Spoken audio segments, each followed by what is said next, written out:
Yo, yo, yo, what's up, everybody? Welcome to the KillJoy Jake YouTube channel. If you're watching this on replay, welcome in, welcome in. Thank you for 32,000 subscribers. Holy cow! We're gonna get a little feedback for a second here. There we go. All right, let's get into it. Well, it's been an exciting week for horror, ladies and gentlemen. I see so many people joining us. What's up, what's up? Welcome in. We had CinemaCon this week, so we've had news on just about every upcoming horror project that I know you guys are excited for. Some franchise continuation news, some continuation news on just horror movies in general that we have to talk about. Because there's been some news on a movie that I'm particularly hyped for, Weapons, from... what's the guy's name? Zach Cregger, who's also doing a new Resident Evil movie, who made one of my favorite horror films of 2022 called Barbarian. I can't wait. I'm so excited. And of course, the main topic for tonight is Final Destination Bloodlines, baby. So if you're excited for all these things, throw it down in the chat. We'll get to it. We'll talk about it. And I'm just hyped. I'm just excited to be streaming. It's been like a week. What the fuck? What's going on? We need we need more Jake streams, man. It's been far too long since I've been able to stream. So let's say hello to everybody. We got Paula Fitzhenry, hi, hello. Pretty Kitty, hey, hey, hey. Erica saying hey, what's up, Erica? Thanks for modding tonight. Erica is fucking awesome, by the way. She created the KillJoy Jake Discord this week, so that exists finally due to popular demand. We finally made that happen this week. We're making a ton of progress with a bunch of the stuff that we've been trying to do around here, which is hype. And I'm working on merch stuff right now as we speak. I'm doing it midstream.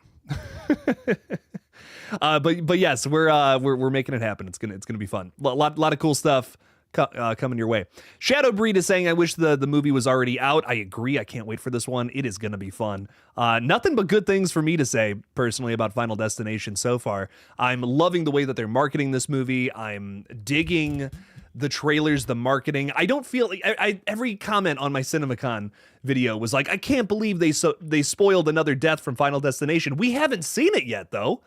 We have seen nothing. We've heard about an MRI machine death, but I have seen nothing yet. And personally, I'm okay. I'm okay with talk.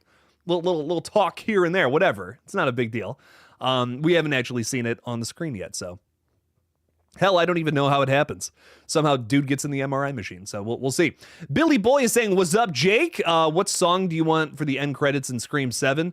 You know, I think Scream is always really good at finding music that fits the tone of the whatever entry we're on. You know, I think every movie feels different. So hopefully something that feels thematically like whatever that film is going to be at the end of the day, because I think a lot of us have questions on what the fuck is going on with that film. So thematically, I hope it fits with whatever the new tone is of Scream 7. Hopefully something fresh here. Thank you to Madison, who's telling everybody I had to void my bladder before the live. We've been drinking a lot of coffee today. There's a new coffee place around us, and it is so good. Shout out to 7 Brew Coffee, not sponsored, but this is fucking incredible. I really got to stop promoting brands on here without getting paid for it. Ray is with us. What's up, Ray? Welcome in. I know Ray's from the Discord. How's it going? Welcome, welcome. 50 Shades of Mayan saying, sup. What's up? How's it going? Yo. Kyle Gordon, everyone's favorite horror penguin, is with us. Congratulations. I'm so sorry about all the tariffs, Kyle. So sorry about your little island. I feel so bad. I hope you and the other penguins are doing okay, my friend. Fenny is saying, damn, notification on time. Welcome in, Fenny. Thanks for being with us. Appreciate you a ton. Princess Allison Sweatwinter. Am I reading that right? What's up, Allison? Hi, hello. What's up? Mike S, or maybe just Mike's. What's up, Mike's? When does this come out? Thanks. May 16th, baby. That is 6 weeks away. I don't know why. I don't know why, but the thumbnail for this movie, the thumbnail for this stream completely changed. I don't know. It changed to the thumbnail from last week, and every time I tried to fix it, it just would not go back. Don't know what's up with that. But yeah, it should say how much time we have left. It is 6 weeks away from today, and we'll be watching this bad boy in the theater. I can't wait. It is going to be a lot of fun. Have I seen the Megan 2.0 trailer? Yes, man, I want to say I'm excited for it. I'm really on the fence. personally. It looks like it's kind of all over the place. Looks like it's becoming a crazy, just high octane Fast and Furious entry. I really don't know how to feel about it. I loved the first Megan because I felt like elements of it were grounded. Big thing there is the commentary elements. I felt like we're actually pretty like, okay, you know, I can get into this. It's more so about, you know, it has this humor, this over-the-top goofiness, which is fun about the original Megan. Totally love that. But now we're seeing them just kind of go all in on that element where the original still had some pretty great commentary on parenting and how it's basically commentary on how we're just giving iPads to children and why that's such a problem with this upcoming generation. And I loved that about the original Megan. It was subtle. I feel like there was maybe even a little Jurassic Park inspiration in there, which was cool. That feels completely lost with this new film. This feels like we're just going balls to the wall. But I will say, my positive thing I have to say about the Megan 2.0 trailer is that it does feel like an ambitious swing. And this is something I don't usually say about Blumhouse. Usually their new movies, even and especially their continuations, typically tend to play it safe. Megan 2.0 does not look like it's playing it safe. Looks like it's trying to do something outrageously different than what the original film was doing. And this could be a massive win for them. I hope it is. I'm rooting for Megan 2 actively, even though I don't think it looks good. I want this to be a win for them because, man, Blumhouse just can't get their shit together. Woman in the Yard, nothing happens in that film. I hate to spoil it for you, but nothing happens in this movie. I was like, I'm going to do a review. I got to, you know, it's the new Blumhouse movie. I got to do a review. I have zero thoughts in my brain about that film. Nothing fucking happened. Blumhouse, make better shit, dog. What? You had good creatives on that movie too. And it's the worst movie of the year by far. Without a doubt, my most biggest disappointment of 2025 horror so far is Woman in the Shart, as I like to call it. Boring as fuck. I dozed off twice. I was like, nothing is happening in this movie. Geez, rough. But Blumhouse, I really want them to get their shit together because I love that studio. It's one of the studios that made me love horror back in the day. There was a time where Blumhouse was like the go-to. New Blumhouse movie, I'm going to the theater to see this thing. That's just not the case nowadays, which is such a shame. How they've fallen from grace. Universal Disappointment, that name always makes me sad. I love you, Universal Disappointment. You're not a disappointment in my eyes, damn it. Saying, hey, Jake, hope you're well. Thank you. Someone needs to get me in the writer's room because I had an idea for a Saw film. Hunger Games-esque. Imagine the rich elite pulling people into traps for their own amusement. I like it. That's fun. That feels like a fresh new direction for the series, which, I hate to even say this, but for Saw, like, it just feels like they're definitely going to do something fresh with whatever comes next. And this is a series where I feel like they already have a really good ongoing story that they can continue, but I just don't know if that's going to be the case with everything going on behind the scenes now. But Saw 11 will definitely happen at some point. Will it be a continuation of the prequel story that was set up in Saw X, which was so fantastic? Oh, I'm starting to worry that it's not going to happen, but God, I hope it does. Fingers crossed, baby. Fingers crossed that the real Saw 11 happens sometime soon. Chase Ham, hello, fellow ghost faces. Yo, yo, yo. Chase, what's up, my friend? How are you? Hey, Jake, Scream 4's 14-year anniversary is this April 15th. Ever get a chance to check out the extended cut? I have been stupid busy.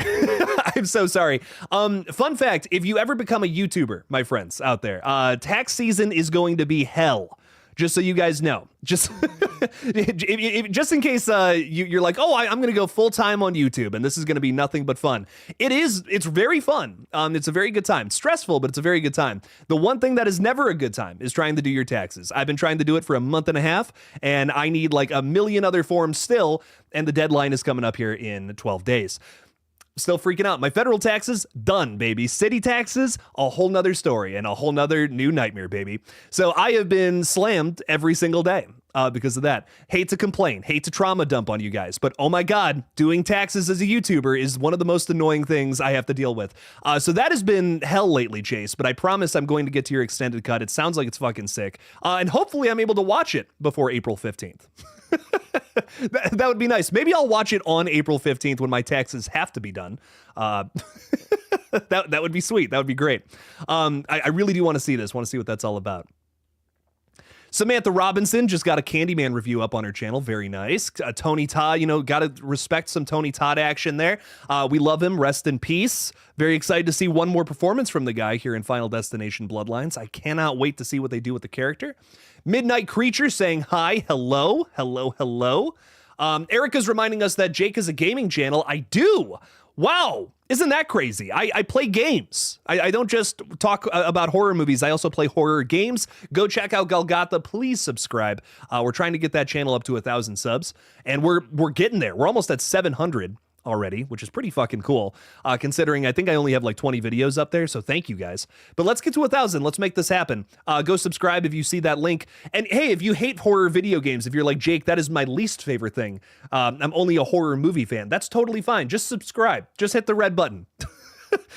Help a brother out here. Just hit that button. That's all I'm asking. We just got to get to 1,000 subscribers, and Jake's life is going to be just a little less stressful. And you did just hear me bitch about my taxes. So anyways, who else is here? Midnight Creature is a new fan. Well, welcome, my friend. You're a Midnight Creature, so you're very welcome here. There's a lot of Midnight Creatures who lurk on this server. Let me tell you, I'm one of them. But welcome in, my friend. Thanks for hanging out with us. Thanks for talking horror. What movie are you the most excited for moving into 2025 here? Because we're really starting to get into some of the big releases in the next couple of months. Let me know. King Matthew III, my liege, is saying, what's up, Jake? How are you doing today? Good. Solid. You're sick with strep throat? Dude, I've had allergies all week. I feel ya. I have had, my nose has been a faucet all week, just dripping. I think it just stopped for the first time since like Tuesday. If you noticed on the stream on Tuesday, actually, I had a thing in my nose the whole time. Because I'm like, I can't be wiping my nose the whole time. That's no fun. But I hope you feel better, my friend. Thanks for watching the stream. Thank you. Joe Bomba, thanks for being a member, my friend. Yo. What's up? Joe Bed Gret saying hi. Hello. What's up? Pat and Jester saying, hey, Jake, if you're interested, there's a new show on Amazon called The Bondsman. I myself really want to watch it. Gives me a ton of Evil Dead vibes, and I love it. Ooh, Evil Dead vibes? Pat and Jester, my ears are on fire. My ears are burning after that suggestion. I always need more Evil Dead in my life. It is my favorite horror franchise. So run it. Make it happen. Bobby, also a member. What's up, Bobby? Saying, Jake, my man, hope you're doing good today. I'm doing very well. Thank you. I had a root canal yesterday. Ugh. So I'm going through it. I need some love. Bobby, all the love, my friend. Thank you for being here. I'm so sorry about your tooth. Eat soft foods. That's what I recommend. Some extra cheesy, creamy mac and cheese is what I recommend. That's what I always do after the dentist, especially after some bullshit like that. But I hope you feel better. Put on a good horror movie, eat some mac and cheese. I can't see anything going wrong with that unless you're lactose intolerant, like my girlfriend. Every time she punishes me by eating mac and cheese, and I always pay the price, if you know what I mean. Austin Allman is here. What's up, Austin? Saying, I really don't want anyone to die. I feel attached to this family already. Oh, man, it's a Final Destination movie, man. Everybody might die. That's the funny thing. When we talk about Scream, right? It's like, who's going to live? Who's going to die? Typically, you have a lot of survivors in these movies. Final Destination, but most of the time, it's a rare occasion when we actually have survivors in this franchise. So it doesn't look good for the Campbell family. Let's just say that. But for now, we'll see. We'll see what ends up happening. Maybe we do have some survivors this time around, but technically, there has only been one movie so far where we had survivors, technically, even though you can look at Wendy's fate in the third film as being ambiguous, which is cool. I am so behind in the chat. You guys are awesome. Welcome in. Thank you all for hanging out with me tonight. I'm skipping ahead a bit, but I don't want to miss out on any members stopping in. So if I missed you, let me know. Perry Moberg, thank you for being a member. What's up?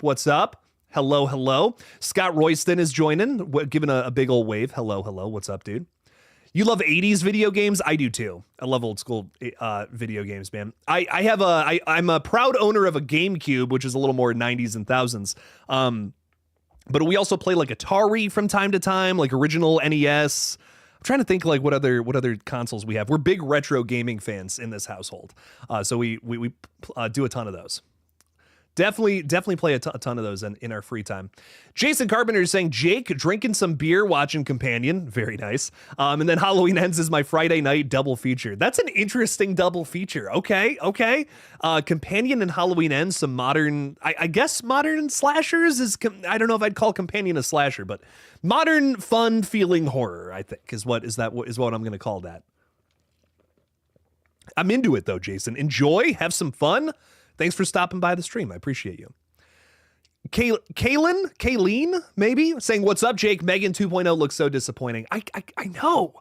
I hate to say it, but like I was a surprise fan of the original film. I went into it thinking I was gonna fucking hate it. I'm a Megan stan. I'm a big fan of hers.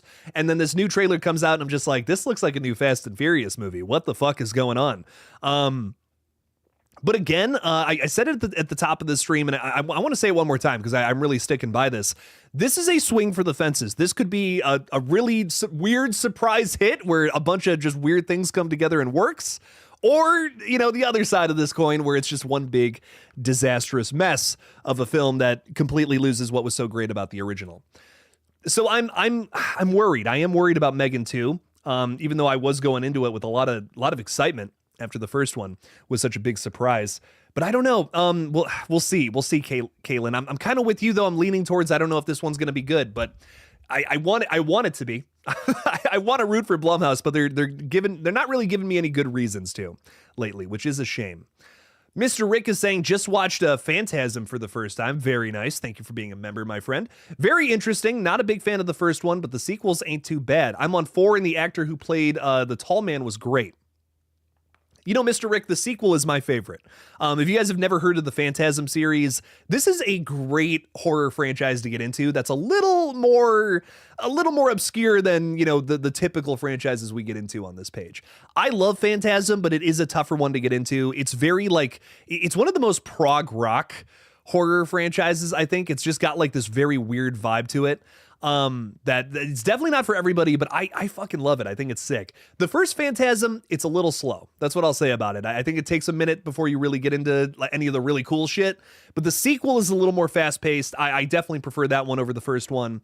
One of those rare times in a franchise where I feel like they just figured it out a little more with the second film over the first. And I really like 3 too. 3 is really fun. I don't remember 4 that well, and I've never seen 5. I have not seen the 5th one.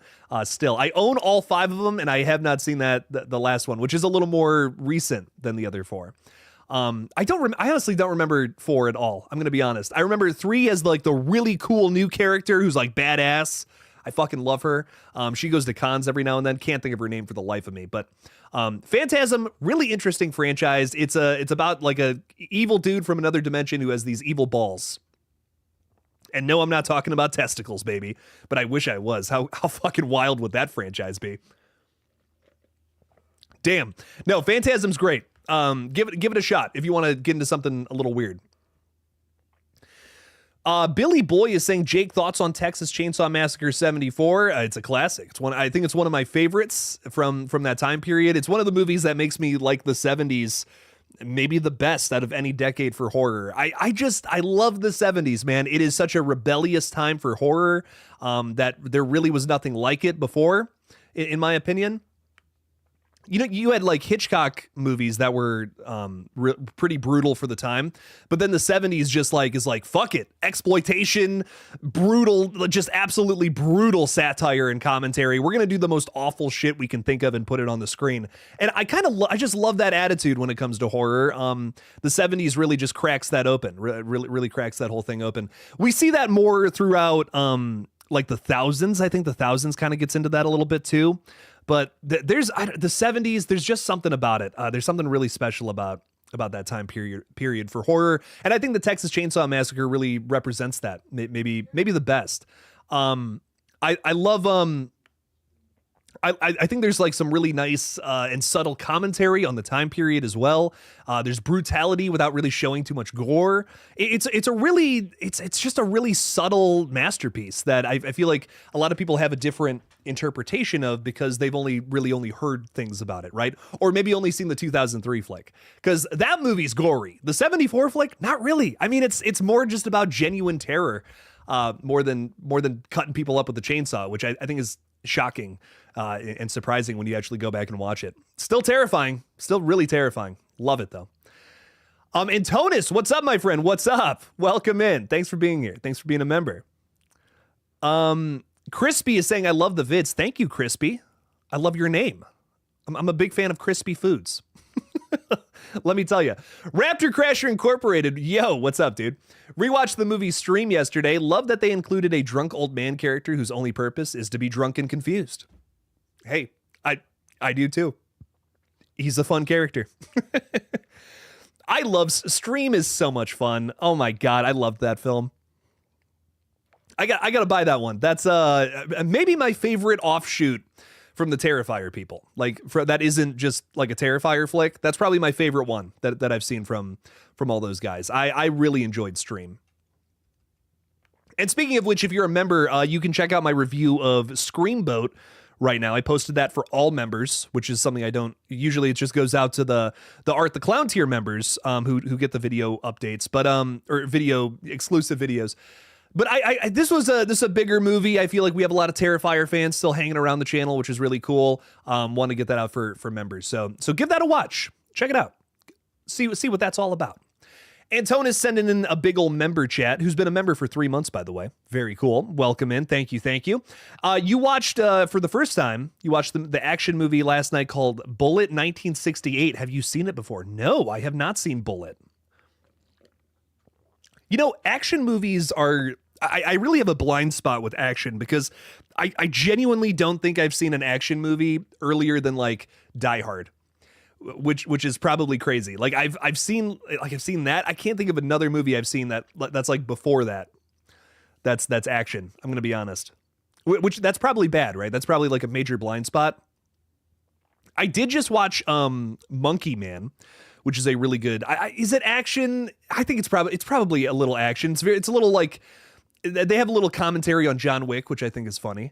They have some nods or some, I should say, jabs at John Wick. It seems like they has a little bit of a negative attitude towards what that franchise has done to to action movies these days. Everything is a John Wick parody or whatnot today. But Monkey Man stands aside though, which I really appreciated. It's good. I have my criticisms, but I did enjoy it. I had a good time with it.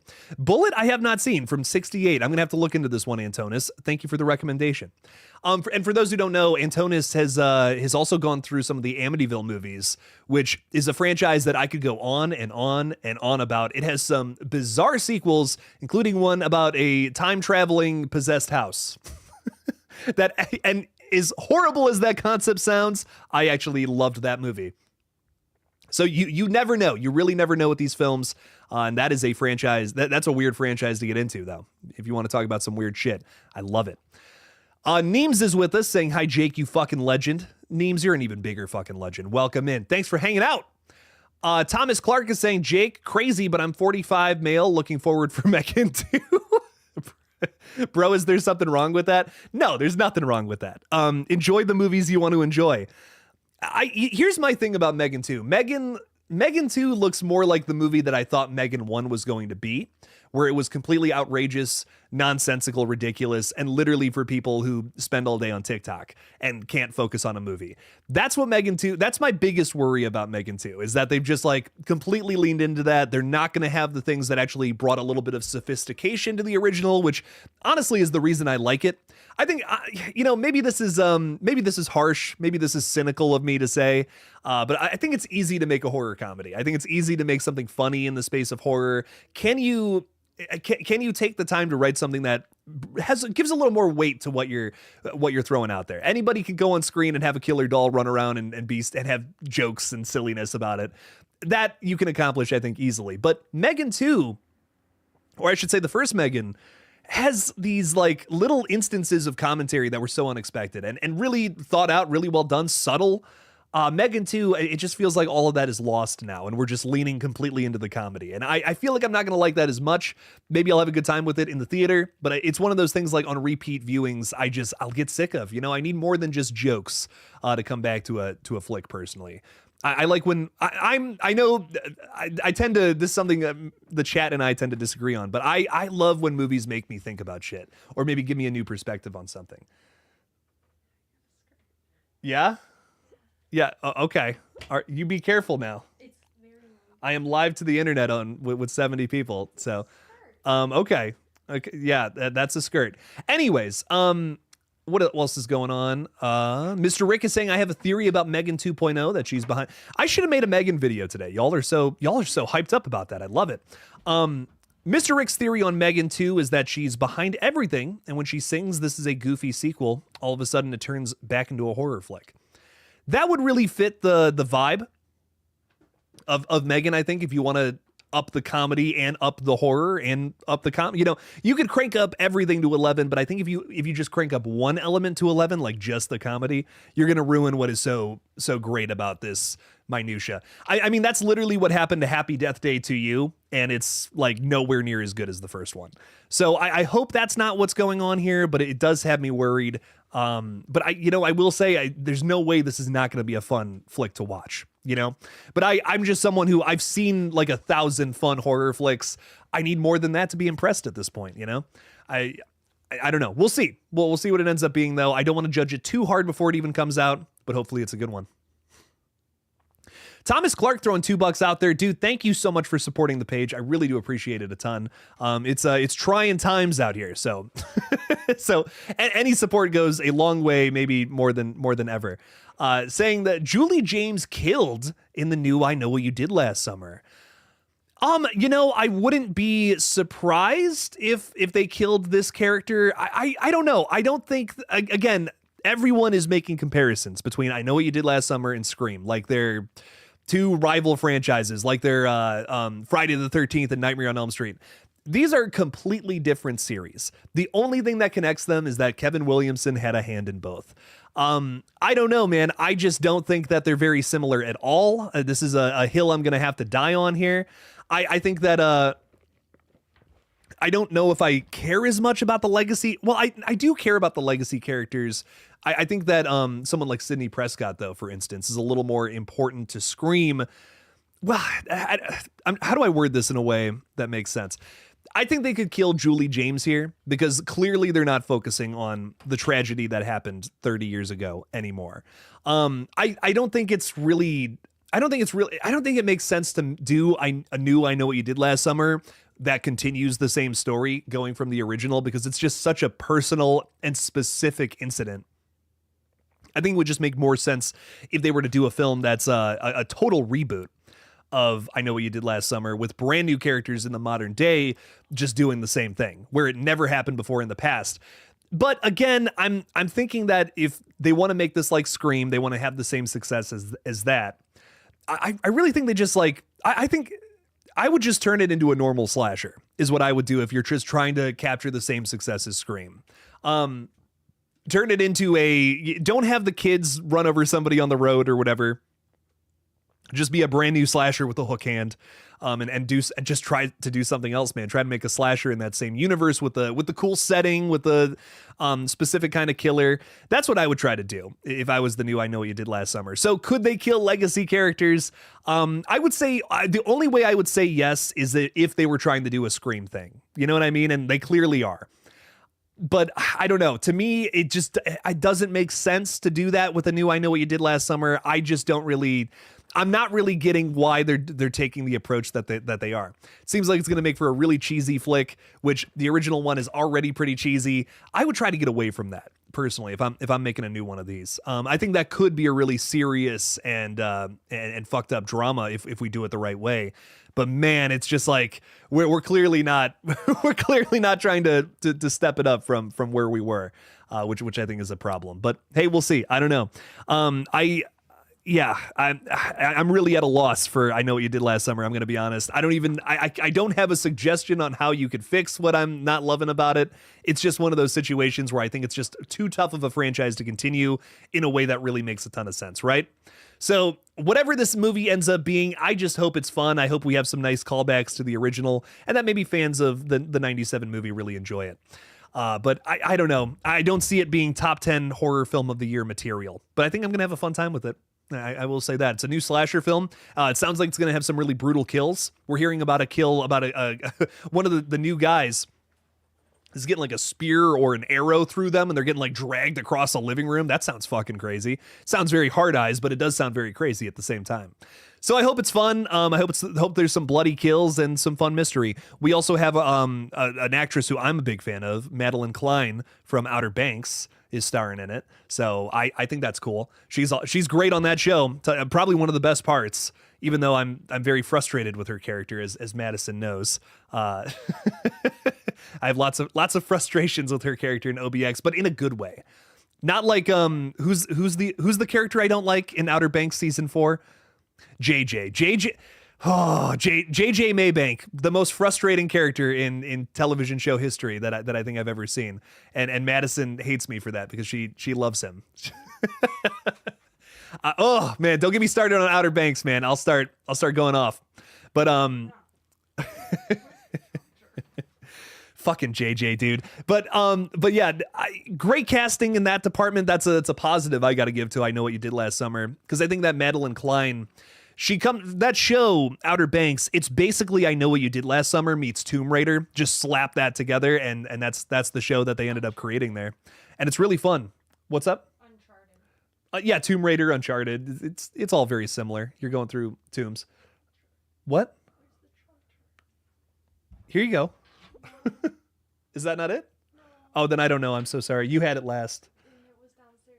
Yeah, is it not down there? Oh, I'm so sorry. I don't know. She's looking for her vape charger, ladies and gentlemen. I'm so sorry. I genuinely have no idea where it is. But anyways, let's get back to this. Best Christmas movie ever, says Shadow Breed. Probably talking about Final Destination. I don't know. Actually, I don't know what you're talking about there. That's very funny. Wow, we are behind on the chat here. What is going on? Jeffrey Seitz is saying Texas Chainsaw Massacre on Netflix. I'm going to put on my face. Huh? Then I'm going to put on my face. Yas Queen. Okay, Jeffrey, you do that. DRMS Productions is saying, hey Jake, hello DRMS, welcome in. Thanks for being here. When will we get the trailer for I Know What You Did Last Summer? Footage was already shown at CinemaCon. That one I imagine will probably get real soon. You know, again, with some of these smaller horror movies, it's usually like 3 months before. I Know What You Did Last Summer, I imagine will probably be the same. So I could see it coming up real soon here, like probably early May, late April.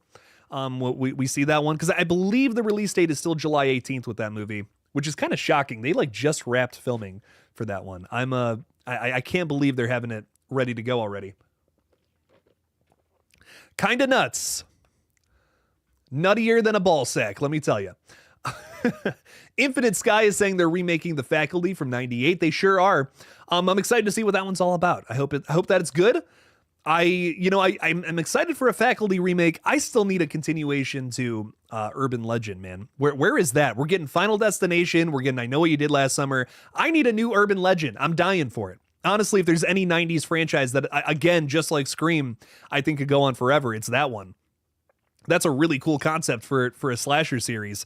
I need another one of those, frankly. Give me another Urban Legend film. That would be fun. What else is going on here? Listen, anyone who, I've said this before, I'll say it again. Anyone who claims to have big spoilers on a movie that I cover, I will not respond to. I have no interest in talking to. I'm so sorry. Anyways, Pretty Kitty is saying, Jake, my son Cody loves Five Nights at Freddy's and reads the books. The lore is very good. If you don't know about it, I think you're missing out.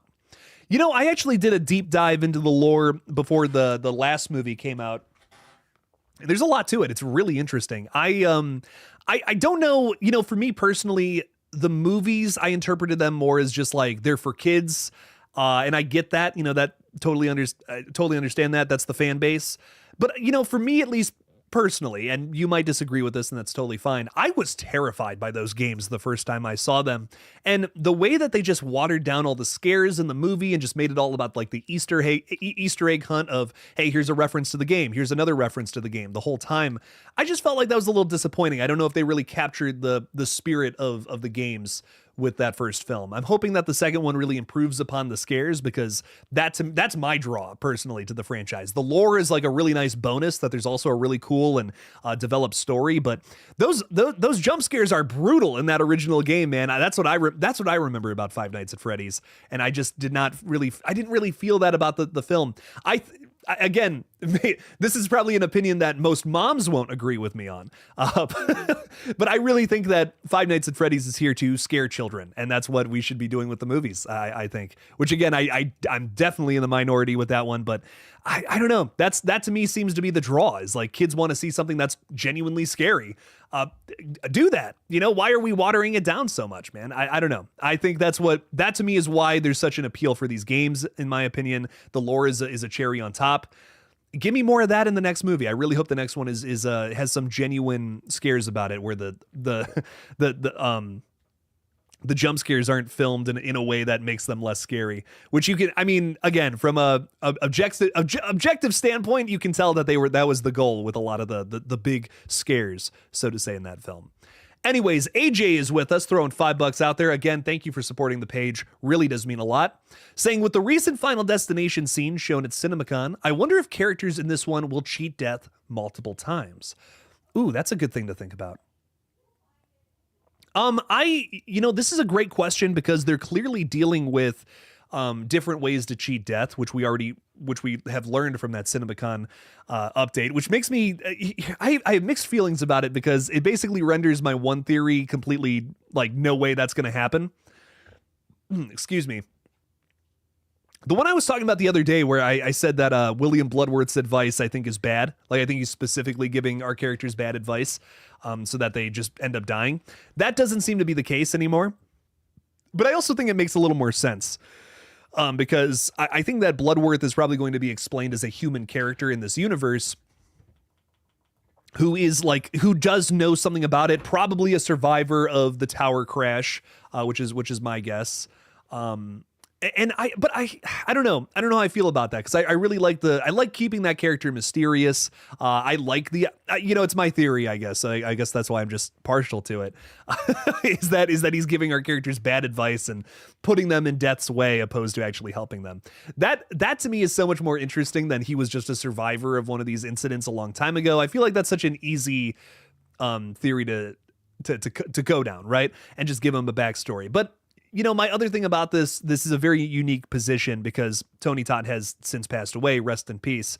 Maybe it is time to, retire the character. How do you do that? How do you truly retire a character in a franchise as big as this one? You explain everything there is about them, and you just put it to bed. Just no more questions about this character. That's it, and we move on, because you're not recasting William Bloodworth. Fuck that. The character died with Tony Todd, unfortunately. So I think this might have been the right move to explain, if they do end up actually explaining his entire backstory, and then we just put the character to bed. That's it. There's no more theories. It's just, we're done with it. I still like the idea of leaving this character mysterious, and maybe this is just his final appearance. I almost think I would have preferred that in a way, but this is if they go this route of explaining his whole backstory, there's no more mystery. There's really I don't think there's any reason for why characters would want to see him back if his whole thing was explained. So maybe that's a good thing overall, because I don't want to see somebody recast Bloodworth. Fuck that. No, this is Tony Todd's character. That's it now. So, okay, but getting back to what you're talking about here, will they cheat death multiple times? I could totally see that being the case. We're clearly dealing with death theory, if you want to call it that. The idea of like, how can you cheat death truly in this universe? And I think we're gonna have some characters who have figured it out. We're gonna have some characters who have already dealt with, we're going to do our research on all the past events and how people were able to do it, stealing lifespans or whatever, like how we did in Final Destination 5 and in Final Destination 2, where if you unalive yourself and then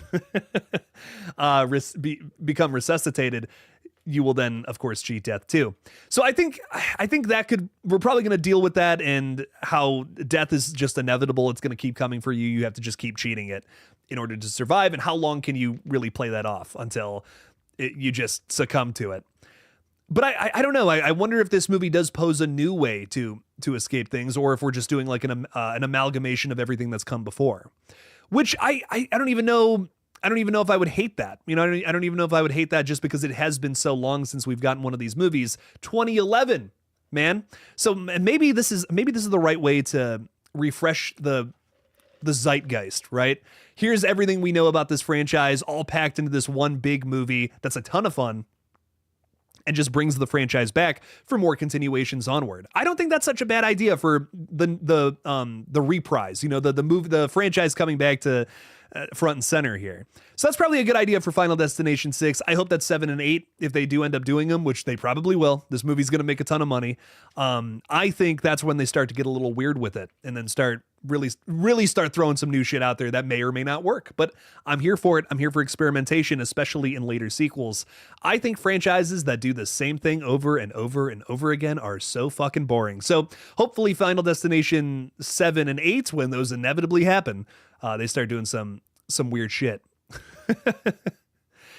Jason Carpenter, I'm not ignoring you, my friend. I am just trying to keep up with the chat because a lot of you are hanging out with us tonight. No complaints. Thank you for being here. But I'm just trying to get to everybody. Oh, and one more thing. Totally forgot. AJ, thank you for the $5 again. I do appreciate your support. Wanted to say thank you for that one more time. But Jason, you're talking about John Carpenter getting a Hollywood star. That is so cool, so deserved, and way too fucking late. He should have 20 years ago, he should have gotten this thing. But hey, it happened. The ceremony, I think, was this past week. Saw a bunch of pictures of it. He was joined by a lot of his The Thing stars, which was really cool. I believe Kurt Russell was there. Keith David was also, I remember he was in pictures as well. It was just really cool. It was really cool to see John Carpenter get highlighted like that. He's the master of horror. I want to see him direct something again, man, and not just the TV show that he directed from his couch. I'm talking like I want a new movie from the guy. I know he's old. I know he's kind of just done, and I respect it. But man, I would love just one more. You know, I would love just one more film from him. Would be a ton of fun. He's thrown around the idea of doing a Dead Space movie like 1,000 times, and God, I would kill for that movie, man. I would kill. Would be so cool. Who else is with us? We got Isaac saying, been hearing that Violet McGraw and Mia Goth just wrapped filming for a slasher titled The Runner. A mother-daughter duo gets stalked and hunted by a murderous killer who comes every summer. He only comes every summer? That's probably why he's killing people. It's probably his nutsack is probably just tighter than a drum. Dear God. Well, we got motive already for this movie. It comes out at the top of next year on January 16th. Okay, interesting. Hey, listen, I'm down. To my knowledge, I don't think we have a Mia Goth horror movie this year. Or does that Frankenstein come out this year with the Del Toro Frankenstein? Is that this year? Am I mistaken on that? I'm not sure, but I know she's in that. I'm excited. We need more Mia Goth horror, frankly. Maxine was awesome. I actually really enjoyed it. But I'm already dying for more. I'm already dying for more of that. So hopefully we get something soon. But January, that's not too long of a wait. Admittedly, I've waited longer for shit. I remember the Scream 5 wait was crazy. Jason's saying, Jake, your Cavs are in my city tonight. San Antonio Spurs are going to spank them. Cavs have been pretty good lately, man. I don't know. I might give them a run for their money. We'll see about that. That's interesting. We were watching the Cavs game. I was watching the Cavs game the other night with my buddy. So they're pretty solid. Most Cleveland teams are pretty trash, especially the Browns. We've all but given up on them at this point because they've made some of the stupidest decisions in NFL history, and I'm not even kidding about that. But the Cavs, they continue to make some good decisions. What's up? Oh yeah, I'm not wrong. Yeah, even people who don't care about sports in Cleveland, like if you just say, "Oh yeah, the Browns, the stupidest team in NFL," they'll laugh. They'll know exactly what you're talking about. I'm gonna shut up because I know this is a horror page and most of y'all don't care about sports, but I've never seen a dumber decision made with so much money. It's crazy. It's crazy what's going on with that team right now. But anyways, Let's get back to this. Are you surprised that we got a teaser trailer for Five Nights at Freddy's 2 8 months before it releases? Absolutely not. This is the flagship series for Blumhouse. They are going to market the fuck out of this movie. They're going to shove this movie down your throat until it comes out in December. I'm just going to be totally real. I'm going to be real with you. This movie alone is probably why Jason Blum is calling 2025 the year that will be the most successful for the studio ever. Which is a brand new interview. He was talking about that, I believe.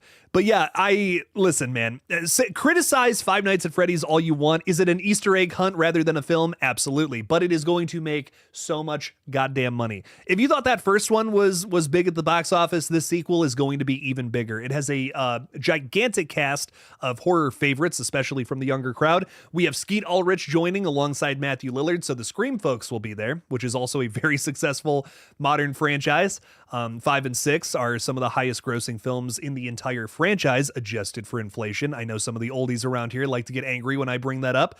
But I'll tell you what, I'm hoping that Five Nights at Freddy's 2 is a stronger film than the original, and I think it has the power to do so. I don't have a lot of faith in Blumhouse these days. I'm constantly disappointed from this franchise, from this production studio. But we'll see. Hey, you never know, man. You never know what's going to happen. I hope it's good. I really do. It's got a lot of star power behind it. A lot of great creatives. Again, I said the same thing about Woman in the Yard and Wolfman. But we'll see. Hopefully. I've been so disappointed by Blumhouse lately, I can't even defend them anymore. Like, I'm just like, guys, how do you fuck up a Lee Winnell directed horror film? Every single one of them has been good up until Wolfman. How do you fuck that up? It's a recipe for success. I don't know. It's like there's a part of me that wonders if they even care about the quality of their products anymore. I don't know. It's such a prestigious production company too. It's just it really sucks. It really sucks to see them fall from grace like this. But we'll see. Cody is saying I saw Pugapillar watch The Monkey, so I may end up watching. Is it good? I personally loved The Monkey. It is getting dragged over on Twitter right now for some reason. I think because it just came out on digital, more people are watching it who don't go out to the theater. I see you, by the way. I see you who don't go to the theater. Come on now. If you can make it out, go out. Especially for original movies like this. The Monkey I loved it. It's my favorite Oz Perkins film by far. It is so much fun. It's a horror comedy that actually works for me, and not a lot of them do. I can't stand horror comedies sometimes that they end up they end up just feeling so like middle of the road. Like they just don't pick a side. You know what I mean? They don't ever have a scene that's actually something truly scary. They don't have scenes that are actually something that's truly funny. It's somewhere just always in the middle with most horror comedies. The Monkey finds both. The Monkey finds both very well. The deaths are very cartoonish and over the top, but they're just so fucked up. It ends up being this like great mix of black comedy and it has a really good plot to it too that I very much so enjoyed. So I don't know. The Monkey hate is bizarre to me. It's a movie that worked so well for me, where the other ones from Oz Perkins maybe did not as much. Longlegs had such a great vibe to it that I think The Monkey doesn't have, which is why I think people like that film more. But I don't know. The Monkey, in terms of story, it works so much more for me rather than most of his stuff, in my opinion, in terms of plot. That's okay. That's all good. But The Monkey cracked me up. I fucking loved it. Loved the characters. So much about it worked. My only big criticism about The Monkey is I feel like they wasted Elijah Wood. I wish that they did more with his character. He's only in one scene, and that was kind of shocking to me. I'm like, damn, that's brutal. Makes me sad.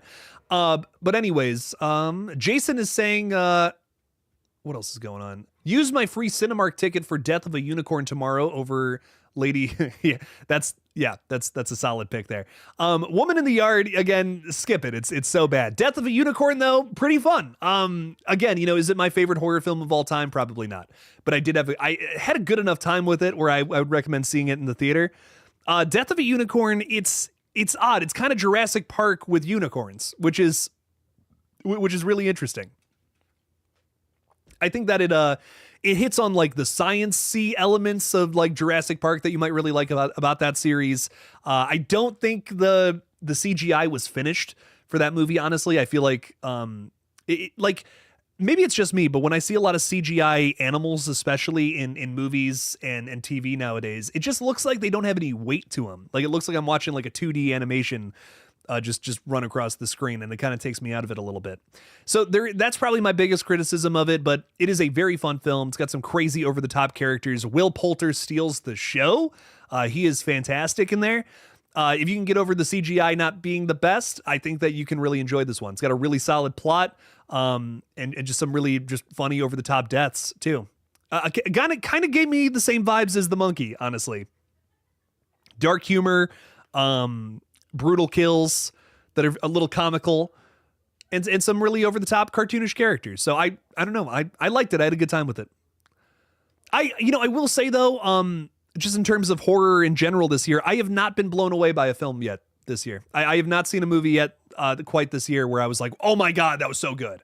I think at best, Ash from Flying Lotus was like an 8 out of 10 for me.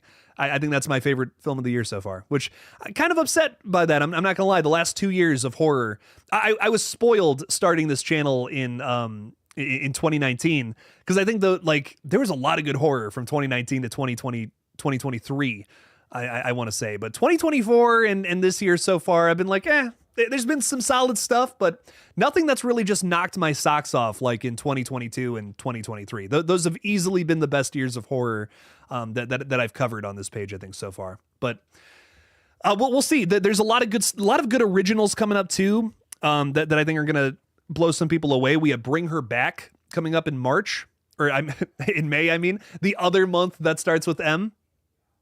That one looks like it's going to be a banger. I'm really looking forward to that. I really do think that Final Destination Bloodlines is going to be on some top 10 lists by the end of the year. Really enjoying everything I'm seeing from that one. Trying to think what else. Really trying to think what else. That I'm really looking forward to this year. The Black Phone 2. I forgot about that. The Black Phone 2 actually sounds really good. They're pulling a Nightmare on Elm Street. Apparently, where the grabber's coming back in ghost form to start fucking with all the kids who are now grown up. That is interesting. That sounds like it's going to be a really interesting scenario here. So, but I don't know. We'll see. We'll see what ends up happening. I never know what is going to be at the top of my list at the end of the year. Last year was a big surprise. I can't believe something beat Terrifier 3. I'm going to be honest. I'm still shocked. I'm still shocked that some, you know what? I take that back. The Substance blew me away last year. That was, I think the last film that I saw in theaters that really just blew. Well, okay. Nosferatu was really good. 2024 was good. It just started off really rough.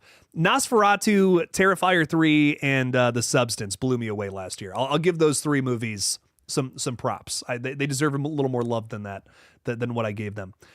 The Zekram Mizder, what's up? Zach, how's it going? Saying sub Jake, I think Granny knows a loophole to avoid death, and the official trailers actually confirm it. I think that there's definitely something with that. We need to answer the question of how Iris was able to escape death all these years, for sure. So I think you're onto something here. And I think that's why we're getting into William Bloodworth's backstory, is because he also knows. That's why he's been in so many subsequent sequels. Subsequent sequels, that's fun. That's a fun thing to say.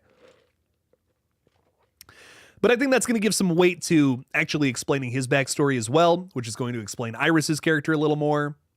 So yeah, I hear you on that. I think we're getting into something with that one. Cody's got a Scream question. Let me know. Hit me with it. I'm down. I'm always down to talk a little Scream. We have not posted a Scream video on here in like a month. I just have not had the.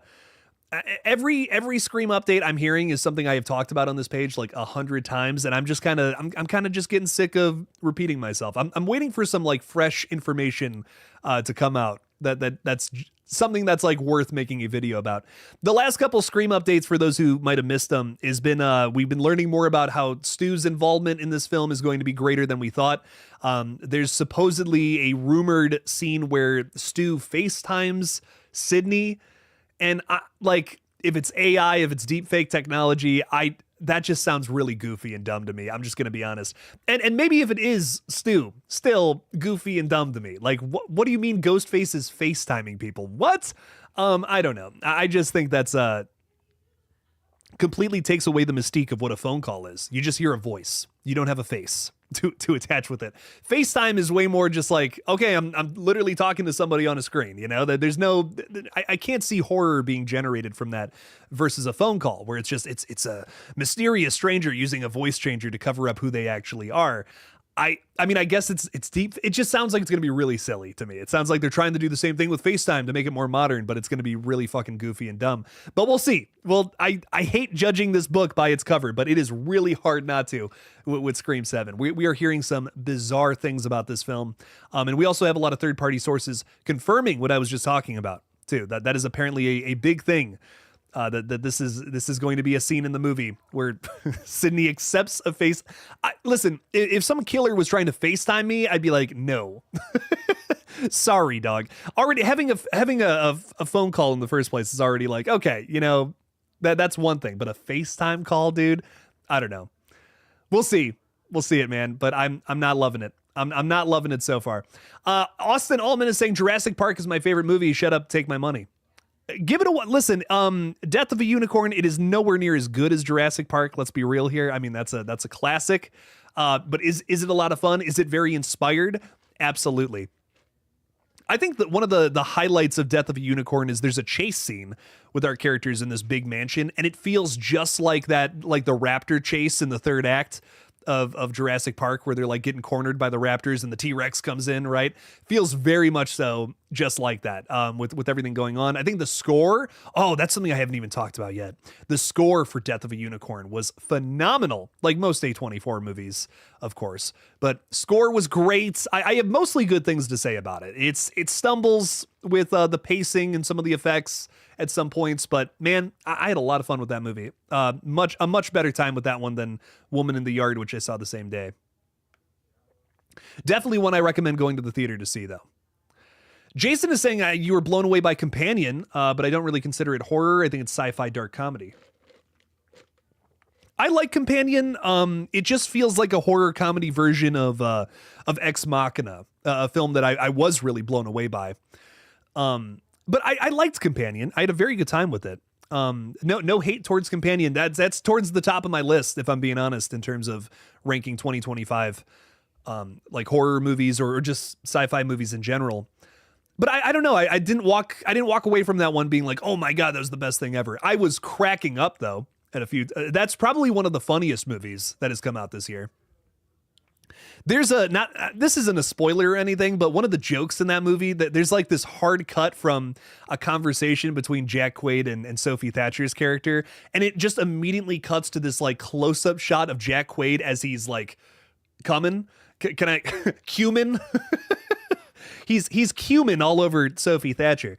And it's very funny. It's that had me absolutely cackling. So lots of funny stuff in there. Some great Terminator references and just robot horror references all over the place in that one. I really did enjoy Companion. I don't know if I left the theater like that was one of the best movies I've ever seen. Like I have with so many films from the last 3 years. Antonis, thank you for the 5 again, my friend. Thank you for supporting the page. Saying, I'm not criticizing Five Nights at Freddy's 2. I'm just shocked we already got a teaser trailer. They did the same thing with Nosferatu, to give you an example. When they have a release that is something that's going to be really big, or the studios is highly anticipating, they tend to market them pretty early and get the word out about them. And, you know, Five Nights at Freddy's, we're talking about one of the biggest intellectual properties amongst younger viewers. It's something that's going to make way more money than something like an R-rated horror flick, right? There's no way Five Nights at Freddy's was R-rated. Was it? Was that that was PG-13. Yeah, I'm like, there's no way. There's no way that was rated R. Yeah, and this is probably going to be PG-13 as well, right? We don't have a rate. There's no way we have a rating for this one yet. Yeah. But yeah, it's Blumhouse's flagship series right now. They're gonna shove this one down our throats for a little while. And that's understandable. I mean, you guys remember The Flash? Remember when The Flash was coming out in 2023 and like they marketed the hell out of that? That, you know, that movie bombed big time, but they needed that to not bomb, which is why they marketed it so much. And Blumhouse wants Blumhouse needs this movie to do well, because if they want to have the best year of their entire run, their whole span, they need this one to be the best movie it's ever been. And you also got to think, right? Five Nights at Freddy's, that first movie, it's their biggest hit that they've ever had by far.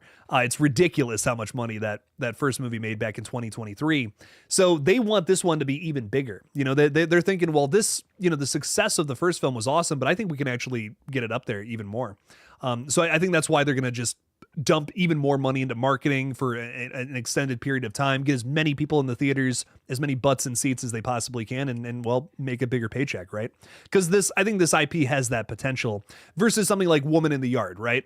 Where that's a movie that they're just putting out to have a release in spring. You know, realistically, let's be honest. That's why Night Swim and Imaginary came out back to back, which were also like, ugh, yikes. They just needed a release. But yeah, I think that's why they're going to pump way more money into the marketing for this one, because they just have way more faith in it versus just another Blumhouse movie that they might just put out. Why is everyone saying just use the word gooning instead of coming? That's very funny. I don't, maybe it's just me, but the word gooning sounds grosser than cum. I would rather be in a room with cum than goon. That just sounds, that sounds gross to me. Jason is saying, nah, I'm just messing with you. Jake, Cavs have a chance to clinch the #1 seed league-wide tonight with a win down here in San Antonio, Texas, where the Final Four is happening. Oh, that's exciting. I don't follow basketball that closely, not since 2016, admittedly, but I think it is cool. It's a fun sport to watch. I think it's I'm just not into football anymore after everything that's happened with the Browns. So it's been nice to watch some basketball here and there. You walked out of Nosferatu because you were so uncomfy? What? Oh man. I mean, it's an uncomfortable horror flick, that's for sure. But that one's, I don't know, man. Nosferatu was just so not what I was expecting in a very good way.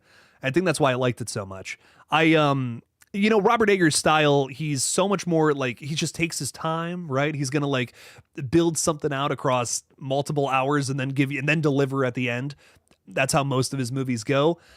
This was a film that was off the bat, that opening scene of Nosferatu, I was locked in. It's terrifying, builds a great atmosphere, tells the story in a different way, focuses heavily on different themes in Nosferatu rather than others.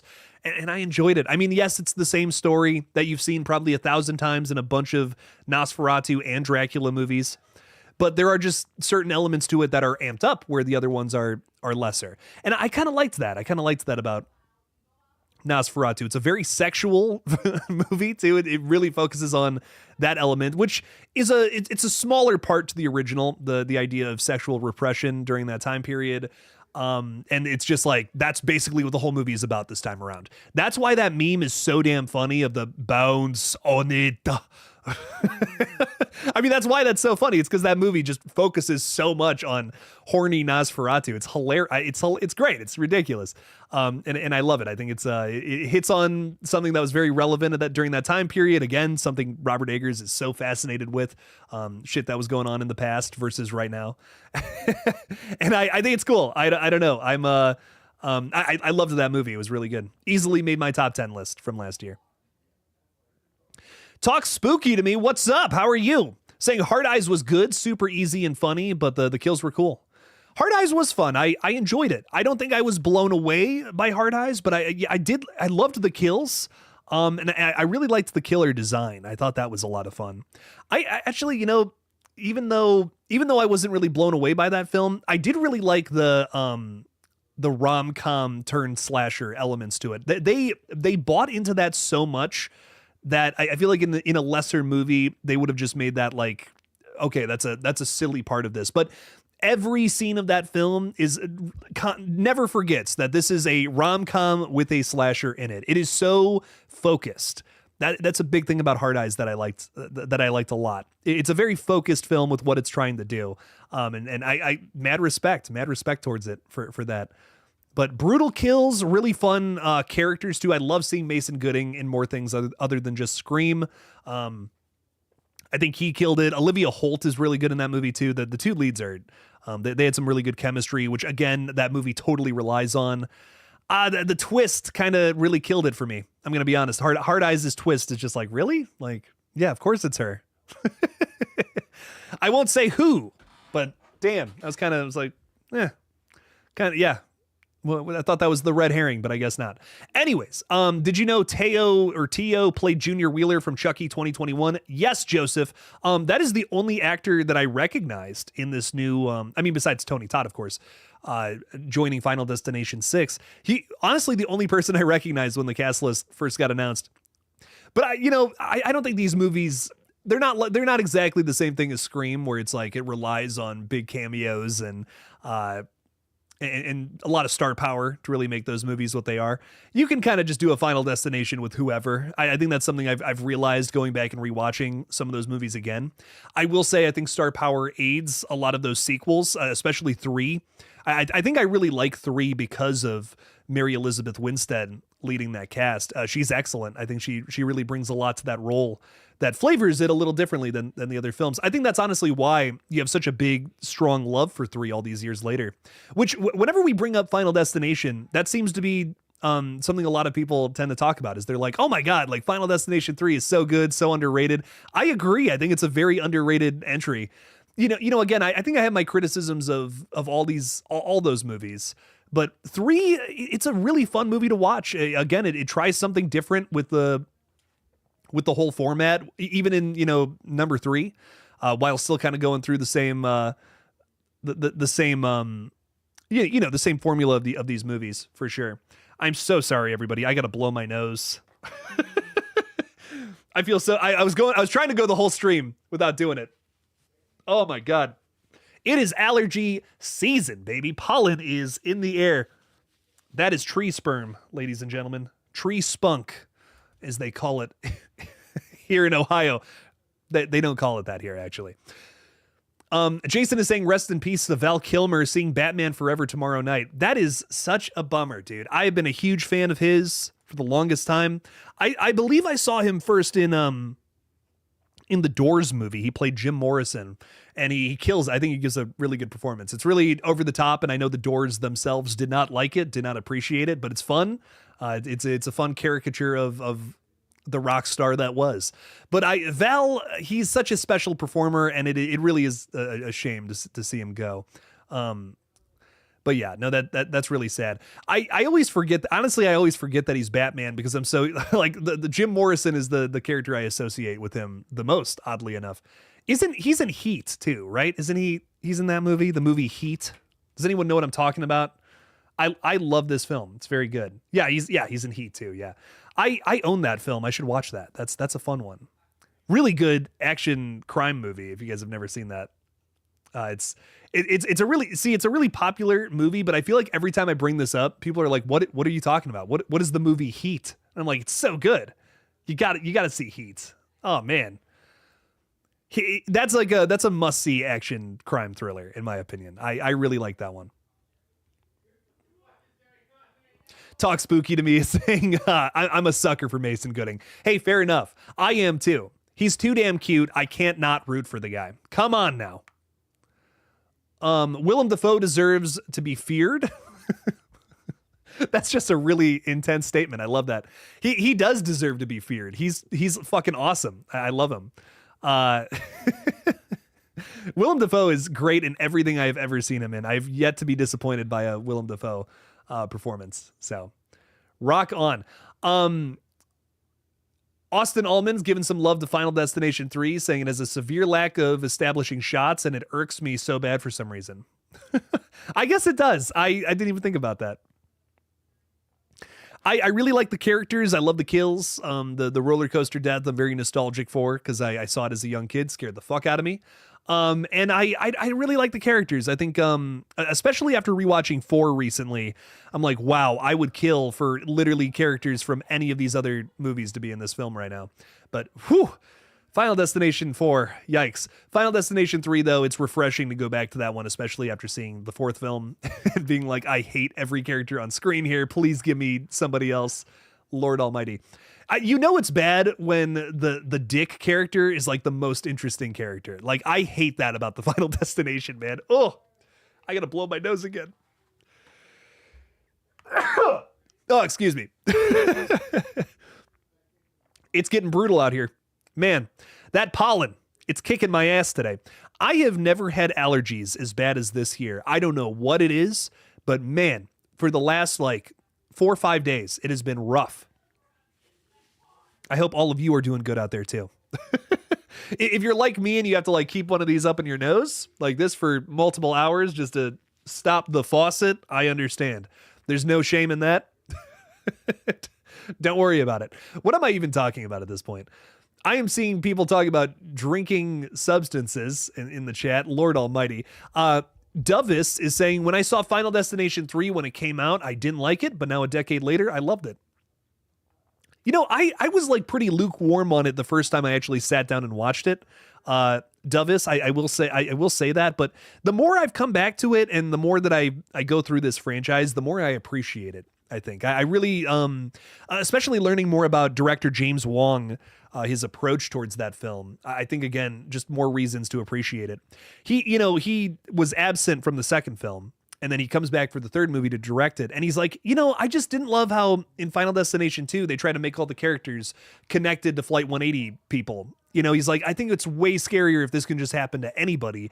And if you really think about, where the franchise was going from 1 to 2, it feels like a dead end. You watch 1 and then you watch 2 and you're like, well, all of this just connects to that one incident.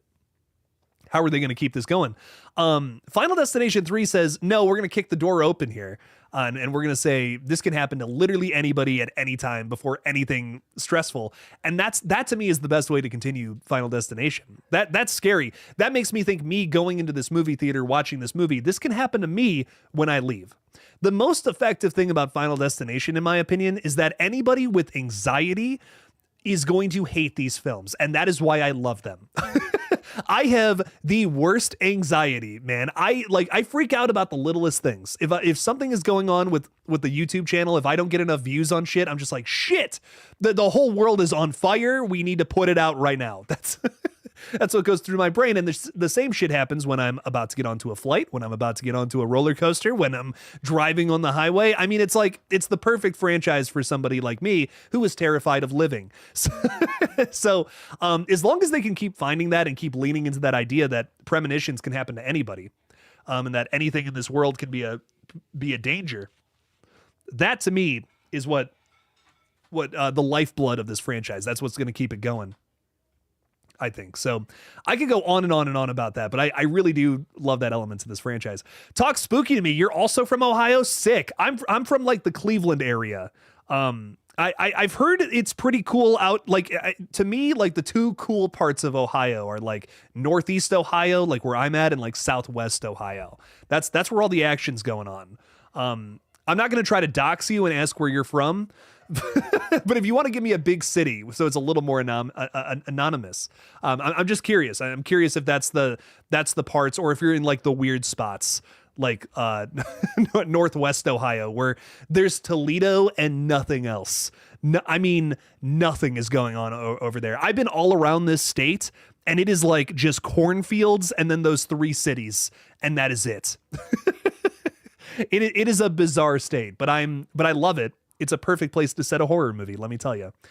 I understand why Stephen King sets all of his stuff in Maine, because also a creepy state for different reasons, but I am shocked that more horror stories don't take place in this state. This is a scary place to live for so many different reasons. You're more, central Columbus area. Okay, there we go. Columbus is a fun area. I have partied down there a few times. It is a lot of fun. So I love Columbus.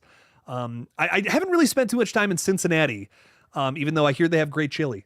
So I'll give that to Cincinnati, baby. Also, birthplace of Wes Craven. How about them apples? Pretty sick. Ohio's known for its horror history, baby. We love it. What else is going on? Raptor Crashers is saying, been rewatching some movies on Disney Plus that I have not seen in a while. Some of these classic Disney films are great. What movie? I'm curious. What film? Oh, you were talking about the Winnie the Pooh franchise is one of your favorites. Slashers are you don't like those slashers? That's funny. I do like some of the old Winnie the Poohs. Those are fun. I've seen those before. They're cute. They're sweet. Sweet flicks. Greg Gonzalez is saying, I went to see Final Destination 3 in theaters. Oh, after the movie, I headed home, got to the train tracks with the ending still in mind. Mom said, oh, the train's gonna get us. After we crossed the train, the signals started to go off. That's funny. Oh man, that's another thing about these movies. Again, anything that can effectively put fear in my brain is something I love watching. And Final Destination, it does that. They're very fun, easy watches, but I think they're films that are honestly scarier after you watch them. You know what I mean? Like you get away from a Final Destination film and everything about the world is just a little scarier. And I kind of love that about this series. It really is fun.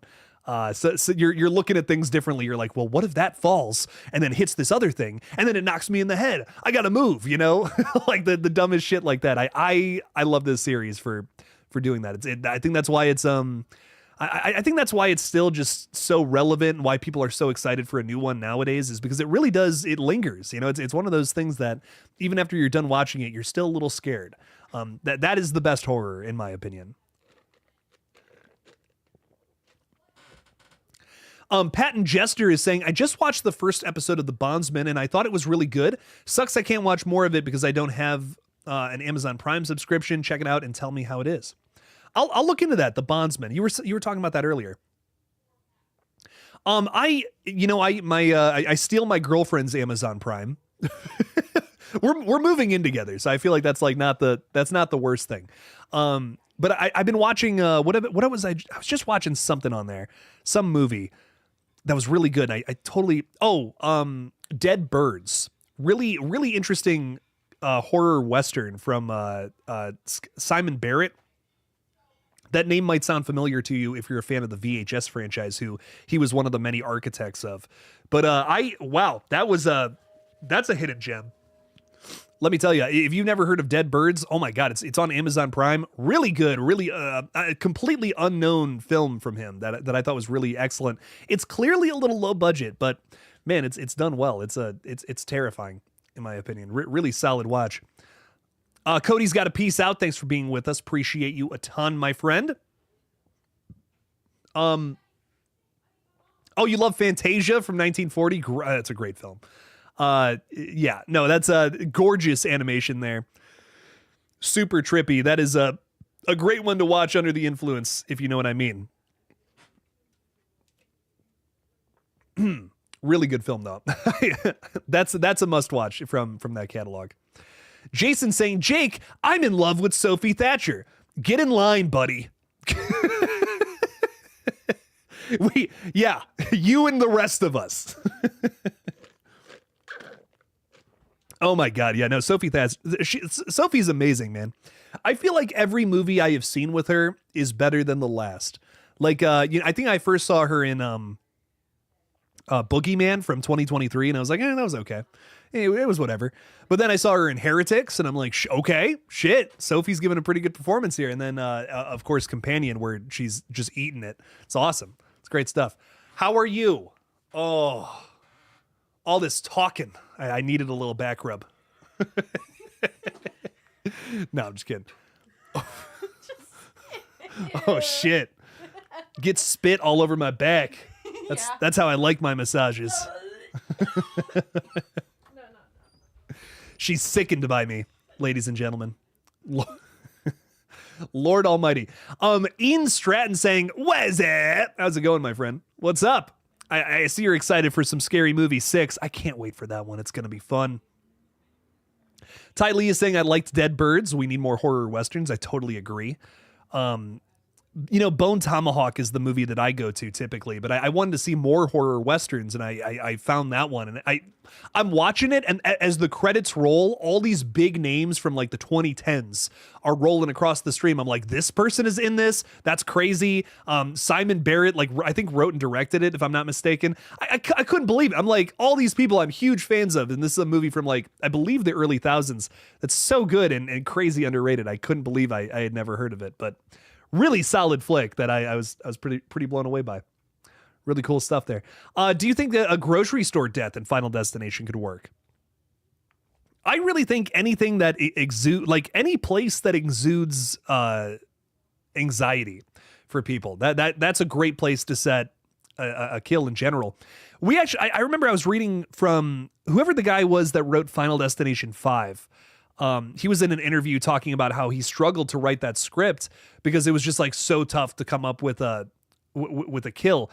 To me, I think like the place you got to start with writing a Final Destination film is where is a place that just, or a thing that you have to do that has something anxiety about it. You might have some fear before going into it, like, oh, this thing could go horribly wrong, and then make it go horribly wrong. Roller coaster, amusement park, excellent setting. The highway, getting onto an airplane.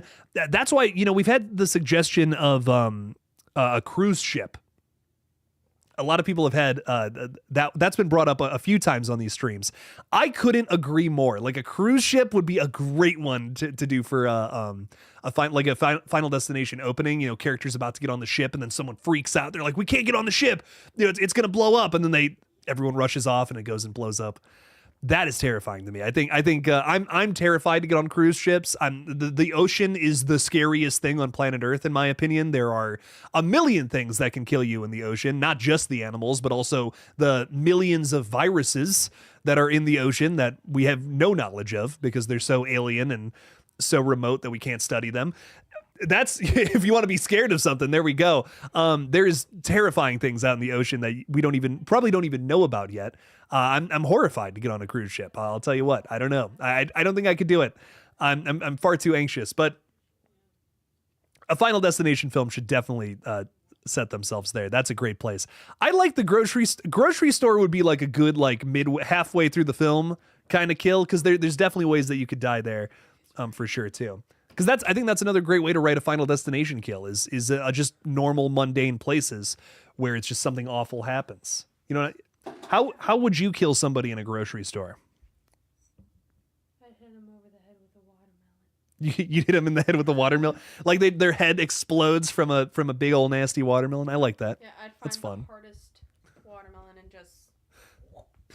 Yeah. Okay. Yeah. And then when that one breaks upon impact.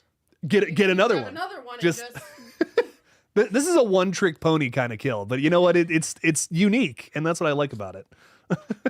Watermelon instead of stoning somebody. I mean, that's a good point. What grocery product are you going to try and kill someone with? Okay. Here's do they have a peanut allergy? Oh. I could just grab a bag of peanuts and just wham them with it. You know what's funny about that? That's actually a kill in this new Final Destination that we just learned about. Someone with a peanut allergy eats a peanut butter cup, and then they have to get into an MRI machine where a wheelchair. The MRI machine kill? Yeah. Yes. I think I was telling you about that this past week. Yeah. But that's so funny that you brought that up. I mean, it's a huge magnet. Here. Okay. Here's a thought. Here's my grocery kill death. Yeah. Dog food is so fucking heavy. Like if enough of those hit somebody, you're done. You're crushed. Yeah, what if the likelihood of the bag breaking? Well, okay, hear me out on this though. Hear me out on this. So you have somebody walking down an aisle, clean up on aisle 3. It's wet all over the floor. They're walking. Oh, I slipped into the fucking dog food and it falls over and crushes them, and just blood goes everywhere. They explode. That could be a fun one. Oh, I thought you meant like how are you personally going to? No, I'm talking in Final Destination in that series. You haven't seen those movies, have you? I thought you were talking about like how would I murder someone? Oh, okay. You wouldn't like get like you wouldn't get like a. No, if you had to murder somebody in a grocery store, it would be with a watermelon. Okay, that's. Depending on the peanut allergy, You could just throw some Reese's peanut butter cups. But a bag of trail mix and just Planters, peanuts, whatever that brand is. That's peanut guy. That's warfare. That's chemical warfare right there. Just throwing peanuts into someone's face. That's brutal. Oh man, that's hilarious to me though. Imagine a slasher film where the killer kills people on a cruise ship where there's no option to get off for another week or so. Oh, Raptor Crashers. There's this movie called Triangle that you need to see. Ooh. Triangle is a really good movie about people being stuck on a cruise ship and all this weird shit is going on with the killer. Only murders in the building. I hear that's fun. That's Steve Martin, right? Steve Martin, Selena Gomez, and then what's the other guy? It's Martin Short. Martin Short's the other guy. Yeah. Yep. I am a fan I of all wanna three of watch those that. people. So yes. I've been meaning to watch it, and I just haven't. I feel like that's fun. That's got to. Has anybody seen Only Murders in the Building? I feel like that's got to be fun, right? That's got to be a fun show. It looks like a good time for sure. But yeah, definitely check out Triangle. Oh, you've seen Triangle, very creepy. That's a hidden gem right there. That's a really fun one. Self-checkout electrocution, says Austin Allman. Okay, that could be fun. Someone gets smashed into it or something and then just, buzz. I'm thinking the belt. They go to like, Oh! just Oh, the belts? Ooh, like it starts speeding up or something, like their face gets like sanded down just, in like, it. putting something down and like here's the belt. It gets so Oh, they get caught in it. Ooh, that could be fucked up. I like that somehow too. It's a super powered belt and it just pulls their whole entire body through. Right. Or In they get, Final like, stuck Destination. halfway, Yeah. and then yeah. they're just skidding there. In a Final Destination film, we could make that make sense. I really like that. That's a lot of fun. Ooh, okay. Murders in the Building is really good. Someone saying Only Murders in the Building is really good, says Misty Womack. Hello, Misty. How are you? Welcome in. I thank you for clarifying there. We're looking at watching that at some point soon. We are going to start we're starting Yellow Jackets this week though. Because everybody in the Discord is telling us to watch that. So we're gonna get through that. I've seen the first episode. It's very good. Did we finish the first episode, or did you watch I watched it. without me? I watched it without you. I'm so Okay. sorry. I'll watch it again though. I have no problem. I actually need a refresher because I don't remember all of it. Yeah. No, we'll get through it. It's very. I remember it being very good. So I'm actually really excited to get more into Yellow Jackets. Also has Sophie Thatcher in it. So Sophie Thatcher. she's the chick from Companion. Oh. Yeah, we saw that together. Yeah. Remember? That was very good. Yeah. Ian is saying, I'm worried they won't make Doofy as funny as the original Scary Movie because Dewey is dead. I think it would be more respectful to his character to continue to not hold back with his parody. You know what's funny about that, Ian? They actually said something. Dave Sheridan himself, the actor behind the character, actually even said that we're not holding back at all. We're going to make this super brutal. And, I think in terms of when something is comedy, when something is satire, that's when like it's a joke. It's for satirical purposes. It's not to belittle, and that's why I'm okay with Doofy. You know what I mean? Like it's making fun of Scream at the end of the day more than anything. It's making fun of the fact that Dewey is an incompetent cop in that original film, and they're making fun of that. You might not agree. You might think that Dewey's fucking awesome, and I think he does turn out to be a hardened cop at some point, but he's a young dumb cop in that original film, and I think that aids to why the killers are able to do what they're doing is because the Woodsboro Police Department is so incompetent. The Wayans brothers just want to make fun of that in a pretty crude way. I think it's fun. To me, it's like it's fun because of the way they do it. If it was just to punch down, well, then that's a different story. But I don't think they're going to water it down personally. I think they're going to. I think they actually might kill the character though, as a joke towards Dewey. To actually just because technically the character is still alive in universe, right? But it's satire. I mean, South Park has been doing this for years. Why are they not canceled? Because it's satire. It's not meant to. It isn't meant to belittle. If it was, I don't think it would have the traction that it does. Tightly is saying, I have an idea for Final Destination, but it's very risque. Basically, a crazy person deletes several people. Deletes? I like the word there. Several people in a public place. I mean, again, with comedy, with horror, with all things, I feel like we have to push limits sometimes. You know what I mean? We have to do that to tell certain stories, and to get to certain places, with new stories. You can't make a horror film, you can't make a comedy film and play it safe if you're going to do something that's actually groundbreaking and different and fun. So that's a big thing that I see with a lot of modern movies is that a lot of modern movies are just playing it safe. They're like, we want to appeal to as many people as possible, but realistically, the best movies of all time don't appeal to a ton of people, and that's a good thing.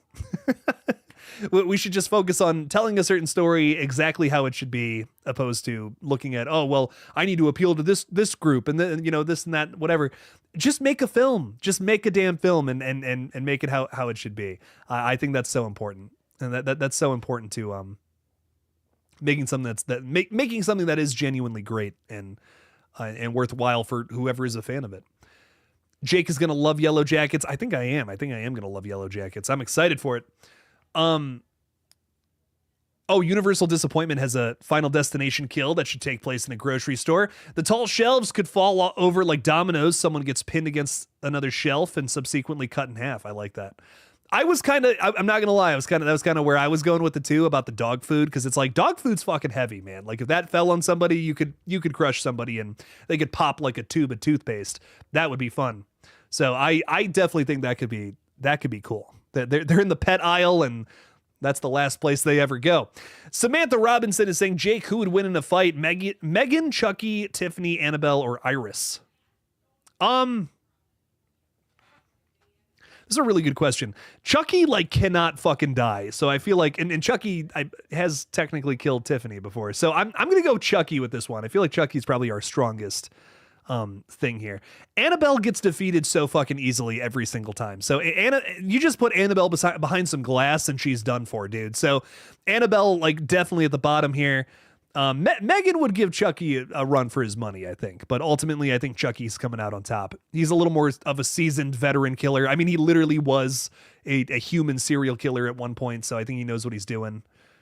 But it would be a tough fight. I think Chucky comes out on top ultimately in that fight. We need Art the Clown to kill someone in a grocery store with a big piece of frozen ham. You know, this is a really good question because it's a really good segue to talk about some stuff. What are they going to do for Terrifier 4, man? Like I've heard, we've heard from Damien Leone that he has so many ideas for where we're going to set the next movie. He even talked about wanting to do 2 more films because he has so many set pieces he wants to throw Art the Clown at.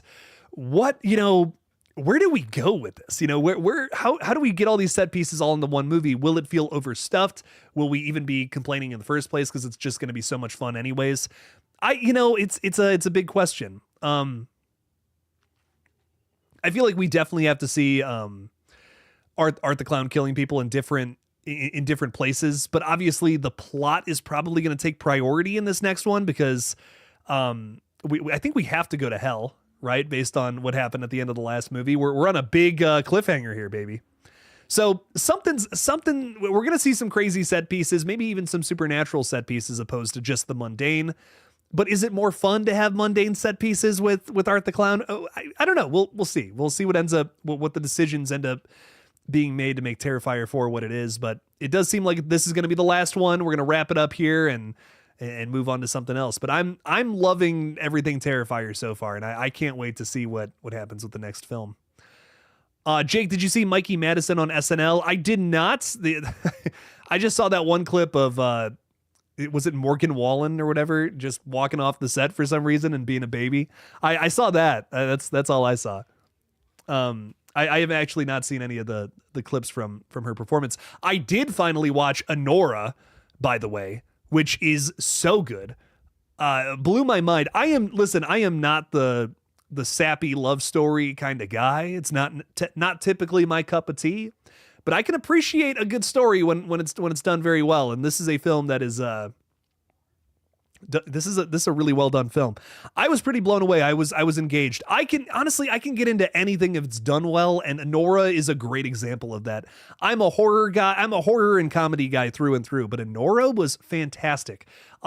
This is a film that deserved the Oscar because it really understood characterization very well. I believed everybody on screen was who they were, and not actors and actresses in like the best way possible. Mikey Madison, she's unrecognizable. I mean, if you only know her from Scream, she is like a completely different character here in the best way. I'm blown away. Like, I cannot believe I waited so long to watch this film. I wish I would have saw it in theaters. Very excellent movie. Probably one of the best films from last year, without a doubt. So I was really blown away. I'm not even the romance type. It's not even really my cup of tea. I loved everything about that one. That was a really solid flick. I see why it got so much media attention now. It all makes sense.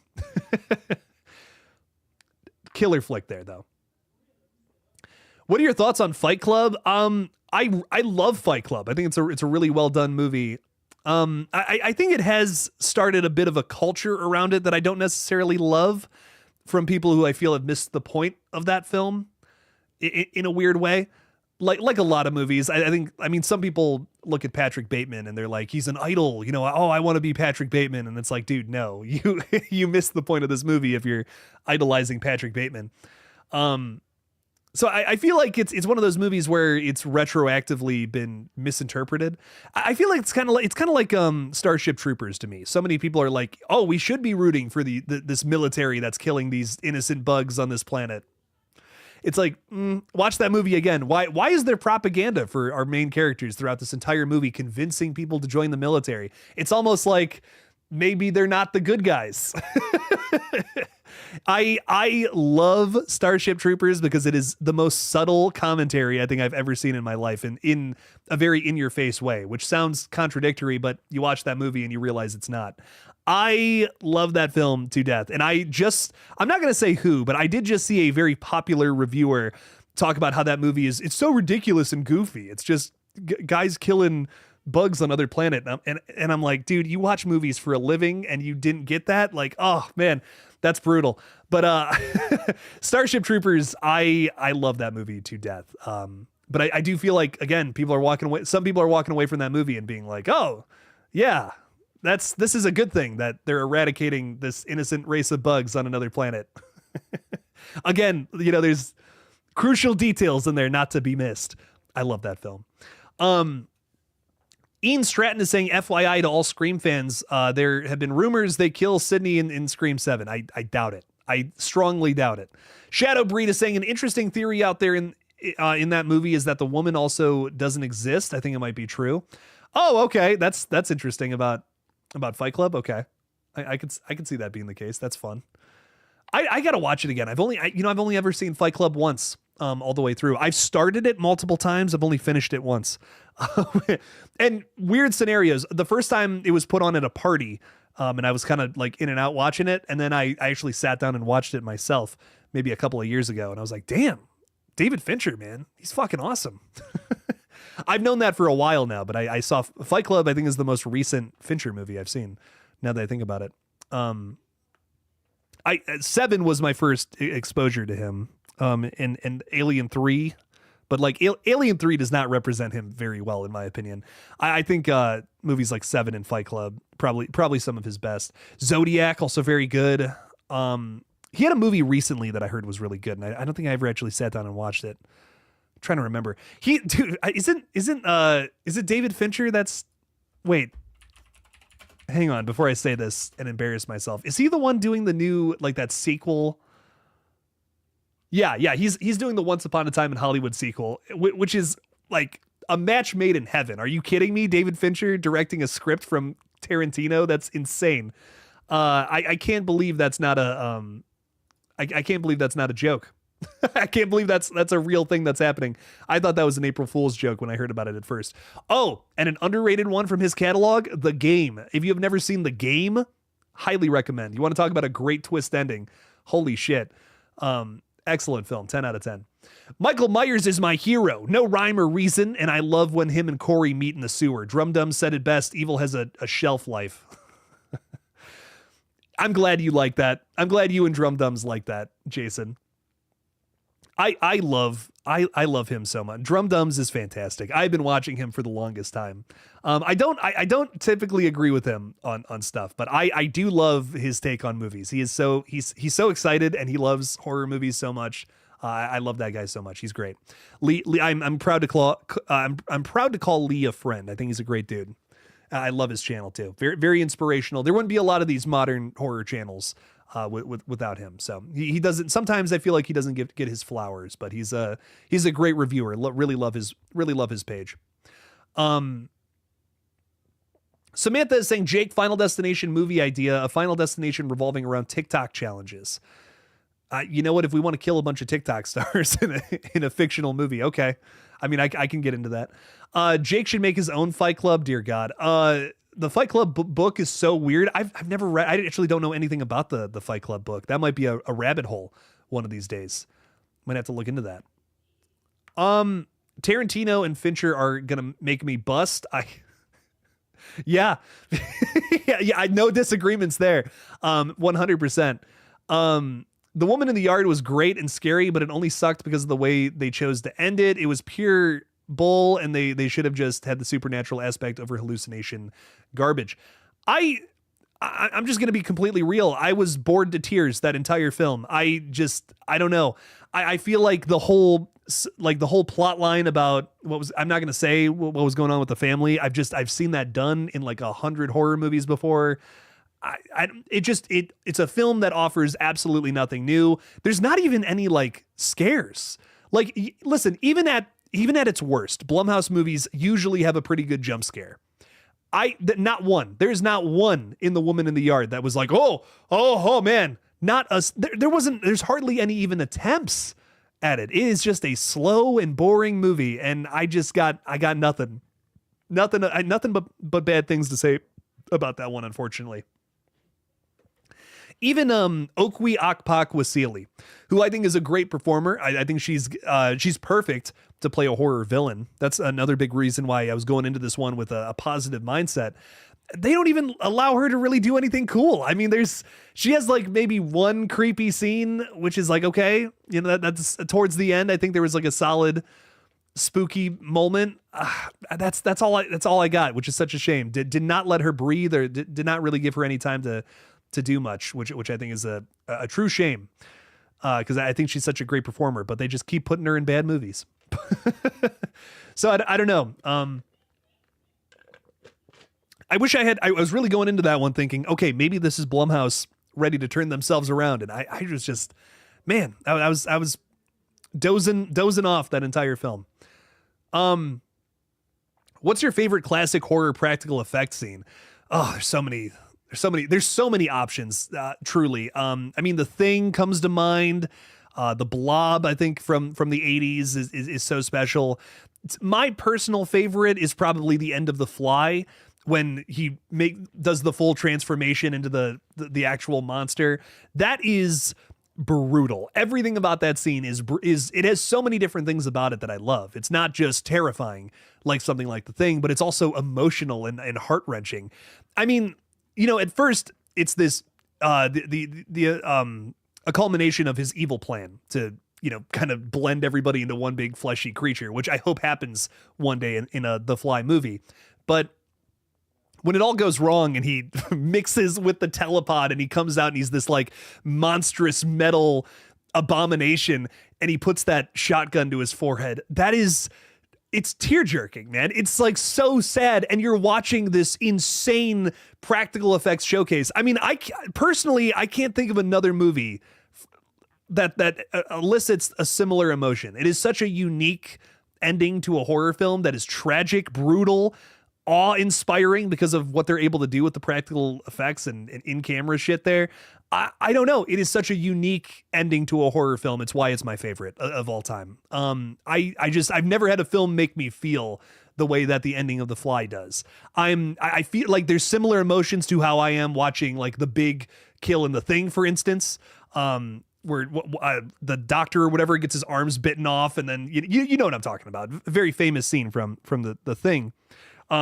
Makes me feel the excitement of that, the gross out of that a little bit too. There's so many different emotions that are hit upon so well and so effectively at the end of The Fly that I think it just makes it my favorite practical effects showcase. It's amazing. I'm blown away by it every time I see it. Have I seen Dead End with Lynn Shay? I don't think I have. Dead End. You know what? That sounds familiar, actually. I feel like maybe I've heard of that. Wait, is that the one where the family's in the car and they're being stalked by a killer or something? Right? No? I might have seen that. That sounds really familiar. Jason Carpenter is saying Halloween Ends and Christine rule. One of those films rules. I'll give you that. The one that's not ripping off the other one. I'm just kidding, Jason. I'm just messing with you. Jake, what would be the worst way to die? I think burning alive. I think truly that's got to be the worst way to go. Just every part of you slowly melting. That sounds terrible. that's got to be. That sounds awful to me. Tina in the original A Nightmare on Elm Street was an amazing practical effects scene and moment. Oh yeah. Oh, dude, that first kill in Nightmare is amazing. I agree. I think all the kills in that original Nightmare on Elm Street, besides the ending, but big stipulation there. Besides the way that the tacked on denouement of that film. Besides that, everything else is pretty fantastic in terms of practical effects. Have you seen the original Fly from the 1950s? Yes, I own it. I own the entire franchise, how it is now, on Blu-ray. I love, I love the Cronenberg films so much. I went back and watched all of them. There's 3 from the original run from the 50s. And I think they bleed into the 60s, if I'm not mistaken. The first one, really interesting. I love it. I don't think I like the Cronenberg one much more, but I did enjoy the original one. The 2 sequels are like really fun monster movies that are, black and white monster movies, which they're cool. I don't know. I enjoyed them. I don't think they're anything like blow your mind crazy, but I enjoyed them. What is it? It's Return of the Fly and Curse of the Fly, I think. And then there's a sequel to the Cronenberg one done by who is it? Oh man, some special effects guy like directed it. I can't remember who. Oh, who was it? Can't remember for the life of me. But the Fly sequel is interesting. It kind of tries to do the same thing with varying results, but again, the special effects in the Fly sequel is really good.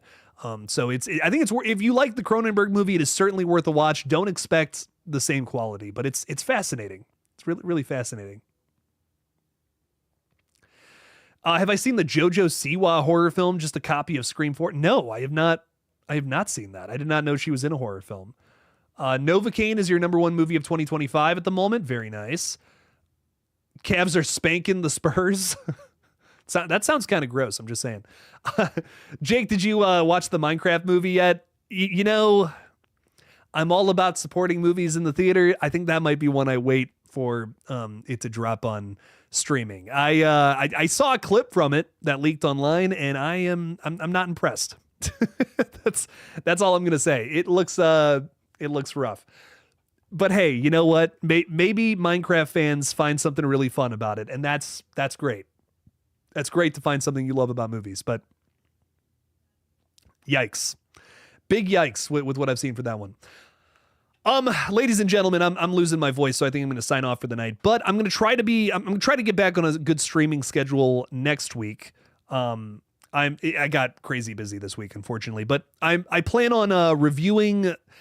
So I was thinking about doing. I'm curious what you guys think about this. Let me know in the comments how you feel about this. I'm thinking about doing like one big video where I review the 5 Final Destination films, opposed to just doing separate reviews for all of them. But let me know what you guys think about all that. I want to review. I am going to review all 5 of those movies. But do I do that in one big video or separate uploads across the month? Let me know what you guys think about that. Scott Royston losing his mind down here. I've asked you several times. I'm doing my best here, Scott. I'm sorry. Have I seen the film Don't Look Away? If not, it was a surprisingly good film. Don't Look Away. I've seen the short film called Don't Look Away. I wonder if it's based on that. I'm curious. Oh, you know what? I've seen the preview for this on Tubi. I have not actually sat down and watched this. But I have heard of it though. I have heard of this one, and yeah, okay, yeah. Yep, I'm aware of this film. I have not watched it though. I'll sit down and watch it, Scott. I'll see what that's all about.